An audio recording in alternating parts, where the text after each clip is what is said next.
Բարև ձեզ սիրելի բարեկամներ, մենք շարունակում ենք մեր ֆրանսերենի դասեր։ Այսօրվա թեման արտիկլներն են։ Հայերեն ասում ենք հոդեր, ուրեմն գոյություն ունեն որոշիչ հոդեր, անորոշ հոդեր, մասնավոր հոդեր և տարբեր դեպքեր։ Ֆրանսերենում գոյականները միշտ ուղեկցվում են հոդերով,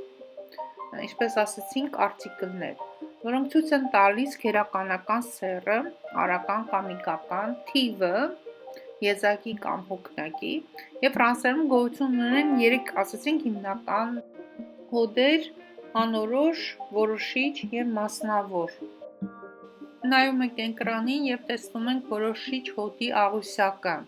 որտեղ նշված է եւ արական եւ իգական սեռի հոդերը։ Որոշիչ հոդերն են L, L եւ L ապոստրոֆ, L ապոստրոֆը գրվում է ձայնավորից առաջ։ Որոշիչ հոդեր, նրանք կիրառվում են, երբ խոսքը կոնկրետ առարկայի երևույթի մասին է։ Այն համապատասխանում է հայերենին այդ, նա, նրանք եւ այլն։ Այսինքն կոնկրետ որոշված է տվյալ անձը, տվյալ առարկան, մենք դա գիտենք ինչի մասին է խոսքը, ուր է գնում, որտեղ է դրված եւ այլն։ Ասենք կան լիվրը անորոշ է։ Le livre մենք գիտենք, որ սա կոնկրետ գիրք է, որը որ ինչ-որ մեկին պատկանում է։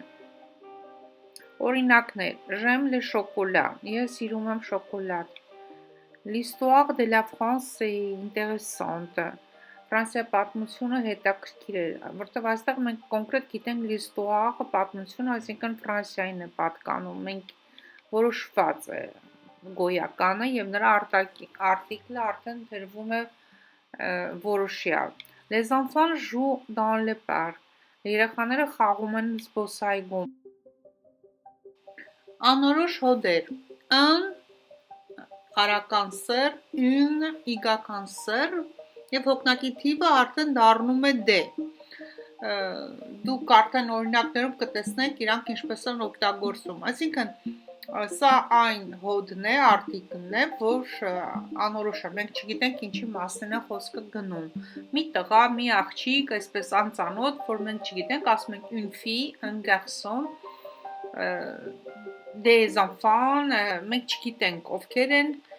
ինչ երեխաներ են, ինչ ծաղիկներ են, ինչ աղջիկներ են, ինչ տղաներ են։ Այդ ժամանակ մենք դնում ենք անորոշ հոդը։ Մասնավոր հոդեր. Du,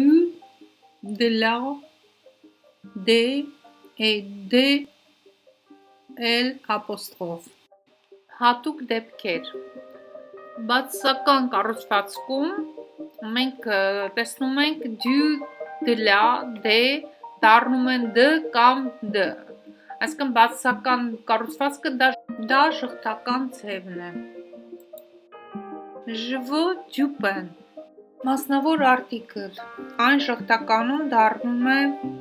d։ Je ne veux pas de pain.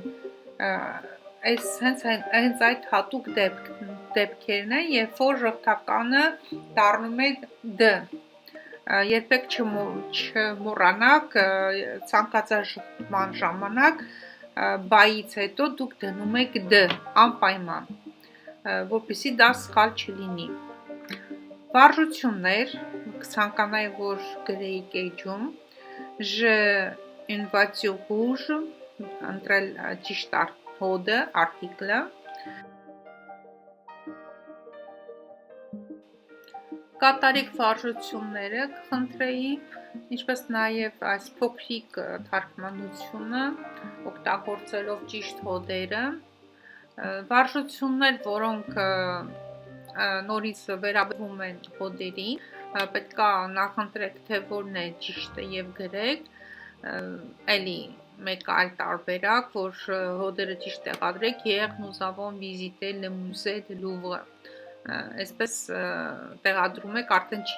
ձեզ չի տալիս առաջարկ, այլ դուք ինքներդ պետք է մտածեք ու ընտրեք։ Կխնդրեի ուշադրություն դարձնել ոչ միայն լրացվելիք հոդերին, որ առաջարկվում է այս վարժություններում, այլ նաև d կանոնին եւ դրա բացատրությանը, որտեղ այստեղ օրինակ ասում է il n'a pas de voiture, անպայման գրում եք d կանոնի համաձայն։ Այսօր ես նորից անդրադառնում եմ անցյալ ժամանակի թեմային, բայեր, որոնք խոնարհվում են passé composé ժամանակում եւ imparfait ժամանակում, որոնք են տարբերությունը եւ նմանությունը մենք անցյալ դասին արդեն խոսացել ենք եւ գրությամբ են տարբերվում եւ իրենց ժամանակային ձևով, սակայն ձեզ տրվելի վարժություններում կային սխալներ։ Սխալներից ամենամեծը դա շեշտի բացակայությունն է։ Ես բազմիցս նշել եմ ձեր վարժությունների տակ, որ շեշտը անպայման պետքա գրեք, բայց այդ նույն սխալը նորից կրկնվել է ու կարծես թե մեկը մյուսին պատճեն է անում, այլ կերպ ասած կոպիա են անում։ Դա չի կարելի։ Երբ որ դուք շեշտը չեք դնում, այդ բառը չի կարդացում, այդ տառը չի կարդացում։ Օրինակ ասենք je regarde։ Եթե վերջում տառի վրա շեշտը չկա, մենք կարդում ենք je regarde, այսինքն ես ունեմ հայաց, ոչ թե ես նայեցի, նայել եմ։ Դրանք արդեն բառի իմաստն են փոխվում, ժամանակային ձևն է փոխվում եւ նաեւ փոխվում է ֆրանսերեն ասում ենք sens-ը, մտքային ուղղությունը։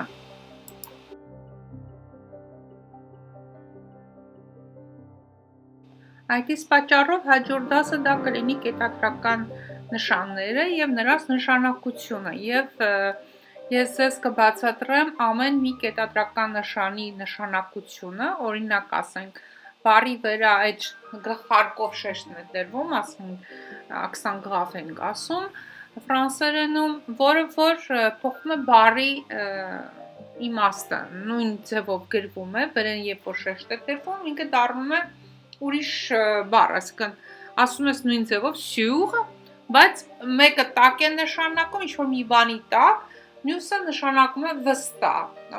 որ եթե չդնեք այդ նշանը, դրանք արդեն տարբեր բաներ են դառնում։ Դրա համար շատ ուշադիր պետք է լինեք, թե ինչպես եք գրում եւ ինչ նշաններ եք դնում։ Բարի։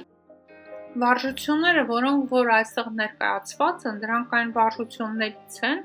որոնք որ լինում են քննության ժամանակ։ Այժմ ձեզ խառը մի շարք վարժությունների շարք եմ ես գրել, ոչ միայն հոդերի, այսինքն արտիկլների վերաբերյալ, այլ նաև անցյալ ժամանակի passé composé եւ imparfait ժամանակների վերաբերյալ։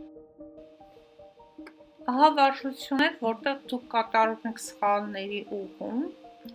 գրում եք անցյալ ժամանակի վերաբերյալ, passé composé imparfait ու ճշտում եք որտեղ ինչն է ճիշտ, մենք արդեն դա անցել ենք, դուք պետք է իմանաք passé composé այն ժամանակն է, որ եղավ ու բրծավ, այսինքն ես փակեցի դուռը, j'ai fermé la porte, c'est bon, արդեն ինքը եղավ ու բրծավ, բայց այն գործողությունը, որը անդադ շարունակաբար օգտագործվում է,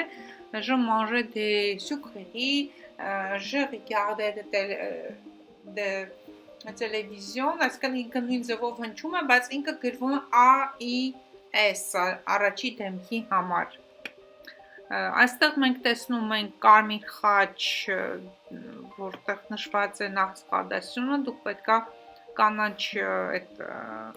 բանով, նշանով գրեք ճիշտ նախադասությունը։ Նաև ցանկանում եմ շնորհակալություն հայտնել նրանց, որ լայքում են իմեջը։